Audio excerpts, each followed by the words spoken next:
टी20 विश्वकप को नहीं भारतवासी आज बहुत खुशी होउछंती कहीं द्वितीय थर पर टी20 विश्वकप हाते भारत। किंतु आपण माने जानछंती कि टी20 विश्वकप भारत जीतिला केमिति?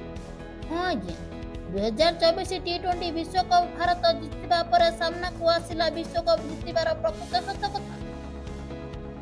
भारतर अधिनायक रोहित शर्मा एवं विराट कोहली क्रिकेट संन्यास नेबा को जाउछंती। आउ संन्यास नेबा पूर्वरु किछि रेकर्ड करबा को चाहुथिले। कपिल देव आउ महेंद्र सिंह धोनी को पर इतिहास रचिबा को चाहुथिले। सेहिथि पई तो टी20 विश्वकप पूर्वरु भारतर अधिनायक रोहित शर्मा जणे बाबांको पाखकु जाइथिले। एकथा आमे कहूनु, एकथा सबुआडे एबे चर्चा हेउछि। आउ से बाबांको आशीर्वाद रे काले विश्वकप जितुछंती रोहित। से केउ बाबा केउठी रुहंती किछि स्पष्ट सूचना मिलनथिबा बेले यह संपूर्ण उड़ा खबर बोली जना पड़िछि।